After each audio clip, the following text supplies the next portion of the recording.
So I just found this really great program thanks to Jack Spirko at the survivalpodcast.com, and it is a program for the computer or Mac or PC, and also for the iPhone or Android, and it's called Zello, Zello. Oh yeah. And it's like a walkie-talkie system, and Yeah. it is so freaking cool. You can make password protect login chats and like totally great comms. And I don't know. I'm imagining it would be worldwide, not just national. Yeah, my son turned me on to that. They use it a lot in the movie sets, believe it or not. Along with their headsets, they use headsets on the movie sets while they're also using that Zello. Yeah, that's just great. He turned me on to that. Okay, so we're here now, I guess. All those are going to be here. I'm in our live chat there. I guess we're good to go. We're good to go? Yeah, I believe so. All right, so should I start off with since I was number 1 on the list here, saying seeds and survival gardening, main contributor star. Okay, so I'll start. And I was a little taken back after I agreed to do this because I said to myself, well, how can I be the main contributor when I'm only on my second garden ever starting this year? But then I got to thinking about it, and I thought, well, actually it's not such a bad thing because I'm actually in a great learning process. And it came from years ago when I bought my first house. And you have to understand, I grew up in a living situation where I just really never got into gardening or any of those kind of things. More like a city girl, or even more like a valley girl, like gag me with a spoon, give me my latte, and what's next, But seriously, I started getting into to gardening from my first home purchase. And when I bought that house, the previous owners had tons of rose bushes. I think I had counted 117 rose bushes in this yard, between the backyard and the front yard, and they were just beautiful. And I said that, in fact, that was one of the things that sold me on the house. I wasn't so impressed with the house as I was with the garden, because I happen to love roses. And I said, well, and it just happened to be out in the middle of the desert too, in California, what they call the high desert. And the first thing I realized after the summer season is you have to prune these things down to little nubs. And I was just awestruck, and I said, you're crazy. Why would you cut them back like that? And they said, well, it's just how you do it. And from then on, I learned, because prior to that, I was really had no idea what was going on with growing plants. And then you get on to what we're discussing here is seeds and survival gardening. And it kind of goes along with that, because it is the process of growing, which I had to learn. I decided I wanted to learn. Mostly because I saw the way that things were going financially with the markets and economically. And I said, there's a great chance that we're going to really have to fall back on survival instincts and learning to take care of ourselves. There was a list I put on the oil thread, which was quite compelling. If you have a chance to look at it, give it a gander, because it really made a lot of sense. Anyway, going into survival gardening. What do I know about survival gardening? Well, I know that food obviously comes from building gardens, and propagating seeds would be the first thing. So when we talk about seeds, we want to talk about heirloom seeds. You want seeds that are going to be fertile.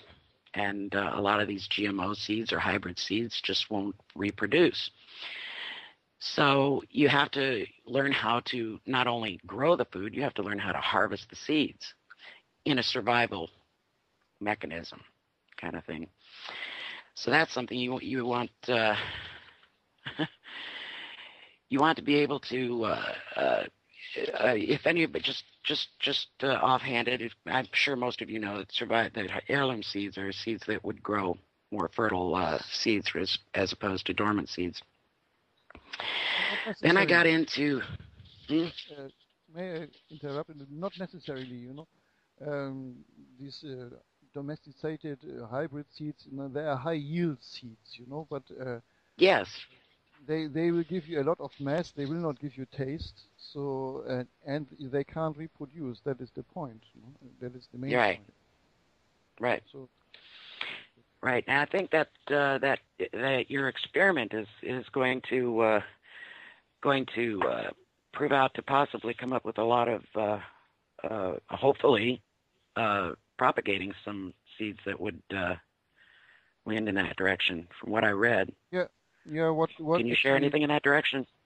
Yeah. My personal setup is like this. I have 4 batches of seeds, and each batch has 4 different kind of seeds. And I have the first batch of the seeds is of course the control group, and then in the second batch I will I will treat the seeds in a high tension field, and only I will treat them dry as they are, and then plant them without any sprout them without any field, and then I will plant them. And the third batch is high tension field treatment of the dry seeds, and then sprouting in the high tension field and then planting it. But all the planting, the growing is outside and will be without any field. And the fourth batch is treatment and dry seeds, then sprouting in high tension. But the high tension will be double as the one which I'm using on the other ones. So this is more or less, I have 3 different experiments in one running. And I expect, positively that there will be a lot of changes actually. If I go from the information which I got from the book and from the internet, is that we can actually expect that the seeds will sprout faster, will become more fertile, will develop more heads, and there will be more corns on the heads. And some of them will even develop this male-female pollination system so that they can cross-pollinate in them, which is normally not happening in normal hybrid seeds. These are all heirloom seeds actually, which I'm using right now. So it's like you are already going from the native side, from the robust natural side for the seeds further down the road. And what I intend actually is maybe I will, after these 2 weeks of treatment, I will make another batch, and I will work with hybrid seeds. I think so. So because I think that would be a good idea. Yeah. See what effect it has on hybrid seeds. Yeah, I'm not going for GMO because I don't think there will be any big difference in that one. But heirloom hybrid ones, they should have, because they found even out it was written in the book that there is a difference there, and that they can re-sprout and repollinate themselves and grow again. So this is how to say, an optimistic assessment right now, but it's most likely possible to circumvent this hybrid seed repurchase program, which is of course essential for the big companies, to run their schemes. Well, coincidentally, today I was looking, because I knew I was doing this show. I said, well, I think it might probably be a good idea to figure out how to harvest seeds, because I haven't gotten to that phase yet, which I will be doing this year. I didn't do it last year. I thought about it, but I didn't, because I didn't figure I was ready to do it properly. So I've been doing some looking around and studying. I actually put up a few videos today on one of my threads regarding harvesting of seeds, which I think is pretty important. And in that, do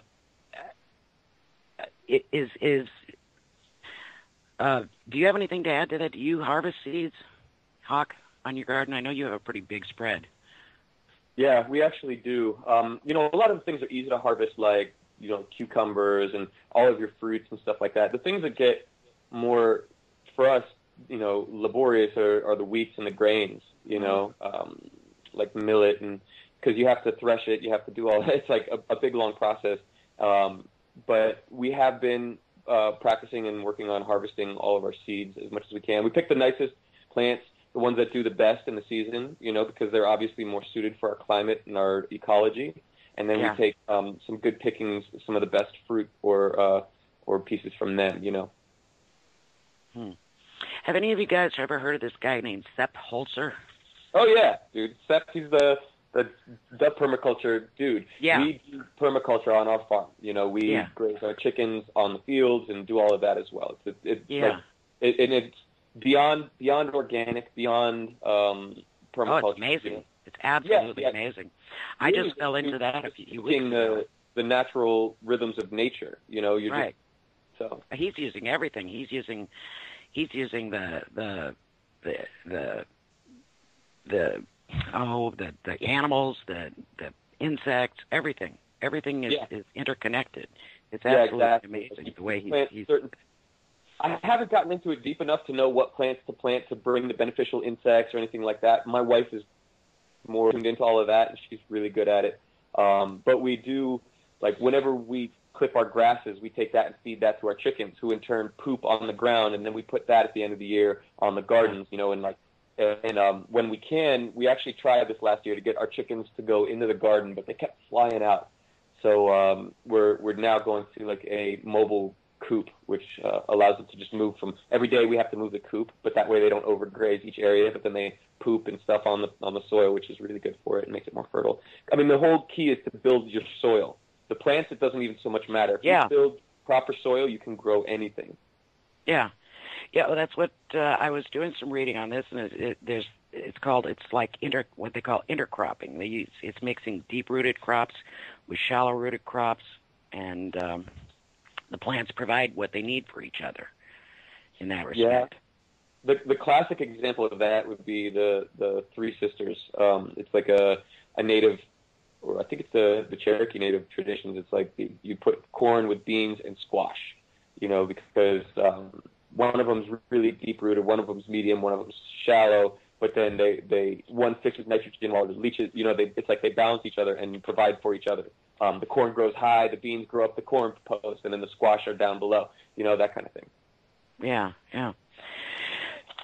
That's something that definitely needs more. I have to look into more. I know I've been looking at it to some degree, but it just absolutely amazes me, and it's just the symbiotic nature of nature itself, Yeah. How something dormant can just come to life, and it's truly amazing. Yeah. So, as far as survival gardening goes, getting back to that, not everybody has a plot of land, like they can just build a garden. I have a backyard, so I can do it, but a lot of people don't. So, I mean, there's a lot of different ways you can grow things, besides on a plot of land. And some of the things that I've been looking at and posting up and showing people, and I don't know a whole lot about it, but I'm just starting to learn about it. Star, you're cutting in and out a whole lot. I can't even make out a word that you're saying. Oh, sorry. Is that better? She's fine. It's just on your end. I can hear you. Okay. Anyway, several different areas for survival gardening. If you don't have a plot of land, you all have windows, so you get some kind of nutrient soil and grow inside by the windows. So there's window planting. There's several different systems out there that you can build, or you just make something very simple from a bottle and make a hanging plant. There's that avenue. You can get really there's a system of, it's like I think it's a hydroponic system that I posted up that a couple of people I'm sure have looked at. It's very interesting, and it requires just a small pump, and it pumps the water with a drip through. You can have a whole wall full of plants as long as you have a window. And then you can make, if you have a small plot of land, but you don't have it big enough to make a garden, you can actually build yourself a little greenhouse out of windows. I saw something along those lines just recently, which was kind of interesting, getting old windows and making a small greenhouse. And I don't know a whole lot about greenhouse growing. Then there was this one video that just absolutely amazed me, where they're putting together an aquaponic system where they actually have fish below, and the fish and the water, it goes together. Do any of you guys know anything about that? Have you looked into any of that? Yeah, I saw it actually. I think I saw it also on your site, on your thread, where it's a kind of closed circuit, where the fish actually is producing the fertilizer for the plants. Right. So, right. And the plants in return are filtering the water so that the fish can get clean water. It's very nice. It's a very nice system.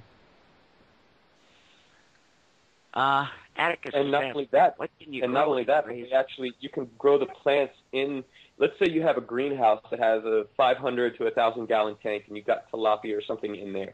You can actually grow enough tilapia to provide to your local market and make some money if you wanted to. You can plant a bunch of water plants in there so that you don't even have to feed the fish necessarily, because the nutrients from the plants, they eat the water plants in the tank, poop and pee in the water, which goes up, feeds the plants themselves that are growing on the walls, which come back and drop nutrients back into the fish tank, which they get to eat.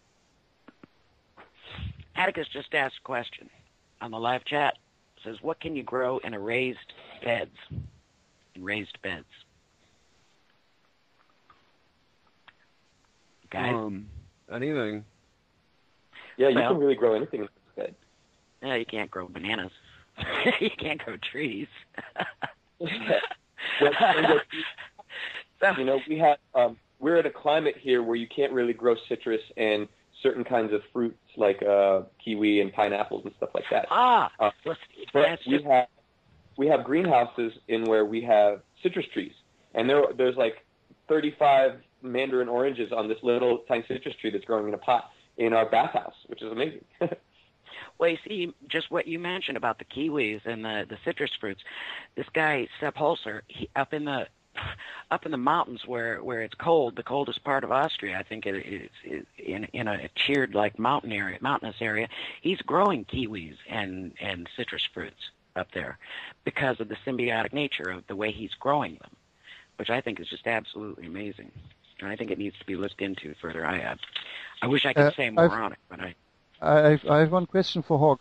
Hawk, can you maybe make some pictures and post them on the forum about how you're planting it? I'm actually doing that right now.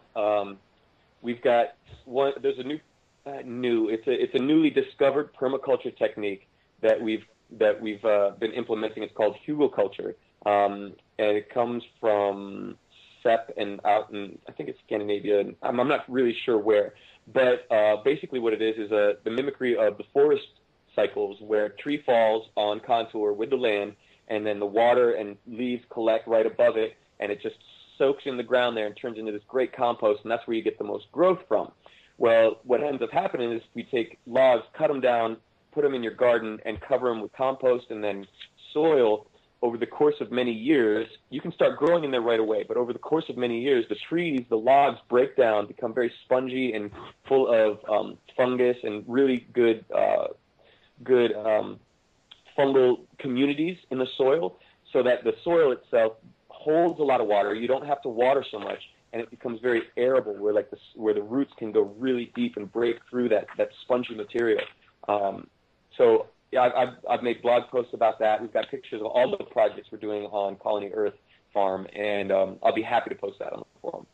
Actually, this fungus and the wood, it triggered a few years back. I was reading about, and I have also the books, and that during the Second World War here in Germany, there was a shortage of food, and people were looking for all types of ways how to produce things with scarce resources. And what they did is they were farming mushrooms on wood. So they produced protein from the wood, actually from the wood logs. So they were seeding the fungus inside. They drilled a hole into the log, and seeded the fungus inside. And then from there, I had, what was it, 4 or 5 kilos of mushrooms per 10 kilos of wood or something like this. It was amazing, Yeah, there's a lot of people here in the mountains who are getting into that. Star, you might even know some people who are. I do. In California, I know some people. Believe it or not, they're doing it in their closet. In a closet. I swear to God, they've got a closet at their house. And they're doing it just like you're saying, in pieces of wood. Shrooms. Yeah, I don't know what kind of shrooms they're growing, but hey, no, that's what I was going to say. No, they have a variety of mushrooms, shiitake mushrooms, and actually good tasting mushrooms. So, the other kind don't grow real good on wood. They like rice flour, brown rice flour, and bleached horse manure. Yeah, is their favorite. Cow poop. A combination of bleached horse manure and ground up brown rice flour. Hey, that reminds me. Didn't we hear about some really cool medical benefits just recently? What methods? No. Mark and I just ran into some really cool medical benefits, but I can't remember what they were. Mushrooms? Was it mushrooms? Or no, it was marijuana. Yeah. That's the whole thing I'm on about. But this is off topic. Not really. They're plants. Plants. It's plants and they're medicinal product. I mean, serious medicinal. Okay. Well, actually, we're not talking about getting high here. We're talking about medicinal benefits. Yeah. You. Yeah, one thing. Don't do. Go ahead. No, Mark, go ahead. I was just going to say a liquid compost does really well. I've seen like fruits and vegetables growing like 6 times their normal size with a compost tea. I'm sorry, repeat that? I think you were cutting out for me. Compost tea. Compost tea? Yeah, it's like compost. It's tea for plants. Oh, yeah. The liquid stuff. It makes vegetables and stuff grow like 6 times their normal size. Yeah, and another thing that does that is urine, actually. If you were to take and collect your urine and dilute it by 20%, not 20%, or 20 to 1, like if you had 20 gallons of water that you're putting into your garden, put 1 gallon of urine into that water, or dilute it even 10 to 1. I mean, you could do more. You could do like 5 to 1, but I personally wouldn't go any more than 10 to 1. That all the nitrogen and minerals that are actually in your urine will go and feed the plants, and they'll grow 6 times larger. That's something we haven't yet implemented here on Colony Earth, but we're gonna. There's one thing I want. Yeah. Rose. Yeah, I had a comment back about the field project. The show is moving along very quickly, but I have also built a device, an electrostatic device, and so far I have treated 2 batches of sprouting seeds, alfalfa and a zesty sprouting mix, which is crimson clover, fenugreek, and radish. And it's the 4th day on the zesty sprouting mix, and I am seeing that batch, the treated batch, is getting green, and the control batch is yellow. So I am happy to see that. So it's a kind of preliminary result. Rose, are they in the same spot with the same soil and the same everything else? The only difference is the electrostatic and not? These are sprouts. I'm just sprouting them in a sprouter rinsing them with water, and they're dry. There is no soil, and the only difference in the batch that is green is that it was treated for 4 hours in the electrostatic device. Now, I'm not seeing a difference in volume yet. And this particular batch, I moistened them slightly with dilute solution of MMS. But the control group also, no? Yes. At the same time, I moistened both groups with the dilute solution of MMS. So they've been sprouting now. This is the morning of the 4th day. and this is the first time I have noticed a difference in the two batches. So it means you are not treating them dry. You are just treating them in the sprouting process. I treated them both, and then I put one group in the electrostatic device and one group not in the electrostatic device.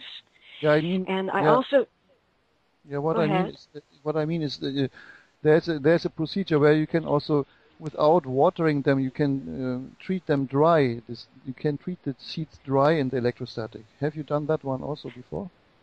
Right. Well, I actually had a mishap with the alfalfa batch, and so I'm having to do that one over. And I did decide to try that dry because I'm looking into the possibility of sending some of these seeds to Brooke, and I don't think it would be a good idea to treat them moistened and send them.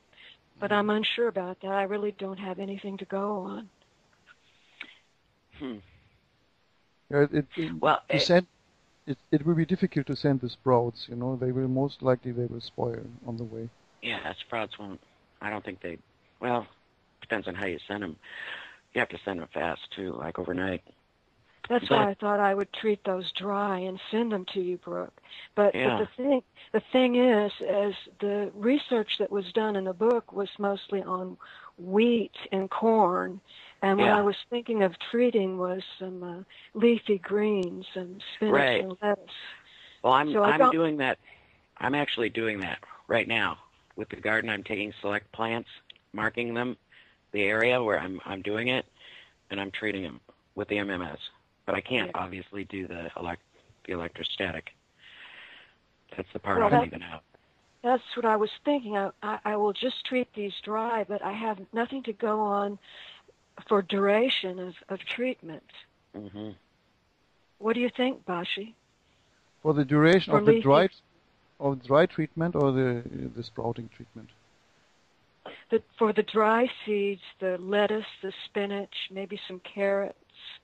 Yeah, in the book there are time periods mentioned from 5 to 8 days, something like this, So I think it should be maybe 1 or 2 days at least, to have a significant. I mean, it's obviously that it's plausible that as longer as you're treating them, the better the more the benefits, or more pronounced the benefits will be, the changes. I think so. So, for example, if you have 4 hours of treatment in comparison to 12 hours of treatment, there should be an improvement in the 12 hours treatment. More improvement. I'm concerned how much electricity is being used with that. Not much. 4,500 volts. It won't just make my electric bill go sky high? No. In any case, not at all. It's not even like a light bulb. Not because there's no current floating, actually, more or less, because there's no shortcut. It's just static. It's a field which you have generated. That's all. There's no current. I mean, it's in the microamperes or it should be in the microamperes range. So you have maybe 10 watts or 20 watts maximum. You can see already from the heat in your plastic device, the plastic box which you have made. If you would put a 60 watt bulb inside, it would be much more hotter than that one, is it not? Well, what I'm curious to know is what the effects of the electrostatic device are alone. What are the effects of the MMS alone? What are the effects with the control? And then what are the effects with the MMS and the electrostatic? Right. Yeah, that would be better. Yeah, because it would be more precise, divided out. Right now, you have a combined effect of MMS and the electrostatic. It's difficult to figure out. Well, not really. It's very dilute, and it's just something I add to I have always added it to my well water when doing sprouts. So I really don't know that causes very much of an effect. It's just sort of a sterilizing effect on the water. Yeah, I will. have any benefits to growth, but it sterilizes whatever bacteria or negative bacteria might be on there. Is that what you're saying? Well, yes. In the rinsing water for the sprouts, MMS is beneficial. That's on Jim Humble's site as well. Oh yeah, no, I have no doubt that it would be beneficial. I just don't know to what degree. You know what I'm saying? Like I'd be interested in finding out. I'm thinking it would be beneficial for tomato plants. And I'll tell you why, because tomato plants have a tendency sometimes to get this black, I forget what it's called. I actually got it last year on my tomato plants. I forget what it's called. It's like a black... Fungus, no, what is it? Fungus of some sort. Yeah, like a fungus. Peach trees had brown rot. I'm wondering if MMS would be good to treat the but I don't even know how I would treat the tree. Would I soak it, like take a brush and paint it, spray paint it, hose it down? Yeah. Maybe spray it. Yeah. Disinfection, for the disinfection of the room. Maybe discuss as another radio show is how to make MMS at home. Yeah. It's easy. It's pretty easy. What I actually use is colloidal silver, water for rinsing my sprouts, because number one, it's not controversial, and number two, it's easy to make, and I make it by myself, and it prevents fungus and bacteria and all these things. I think it's quite good. It's a good alternative in respect of MMS. Yeah, that's great. I know how to make colloidal silver and have done so, but I'd like to know how to make MMS, because at this time I've purchased it and I kind of have hidden it away, not using it unless it's for a serious infection or serious something, because I don't know where to source it any longer. I don't think it's legal in the States anymore. I've tried it actually, MMS, in self-experiment, So I went up to 11 drops, from 11 drops on, I get this Herxheimer symptom, where you start vomiting and diarrhea and these things. So, but up to 11 drops, and it was actually very beneficial for me in my body, it's a kind of cleansing effect. But you have to be aware that it's the complete opposite, area you're coming from. Normally what the people are saying, like, you take vitamins because they're good, they're antioxidants, and so on and so on and so on. And MMS is the opposite. It's an oxidant, So you are not taking vitamins during the time when you are taking MMS, It's like you're going to the opposite side extremely, and then swing back, after MMS you have to replenish all these vitamins. So it's controversial actually in the mainstream media and even in the alternative media. Some people are having some bad experiences with that one. So my personal experience was good, so to say. That's all. Well, I think we brought up a lot of subjects here that we could probably do shows on in increments, just like you said. We're into 41 minutes into this show already, and I'm gonna say this is the half hour because we were trying to get everything. That's true. So we're at the half hour now. I think we've discussed plants pretty well. How about polarity in life? Well, frankly, I'm digging the plant conversation a whole lot more. It is a good conversation. Let's continue with that one, till it comes to the natural end. I agree. Okay. I just didn't want to leave your polarity in life thing out. No, that's okay. I can do a whole hour on because Stephen brought up at one point the idea that, control somebody's options and you control their logic. And I have been contemplating that a whole lot. And then I heard a friend of mine on the Survival Podcast talk about the lie of dichotomy and how, you've got the left wing, right wing, you've got the Republicans and Democrats, you've got all of these things that are set up to get people to infight, rather than recognize the connection, the cooperation there. It becomes a dichotomy. And then, let's say you don't like abortion and you're for pro-choice or whatever it is, then all of a sudden you get lumped into a category that includes all the rest, whereas you might just be against one thing and for something else, but, it immediately creates this battle line drawn, between people. And that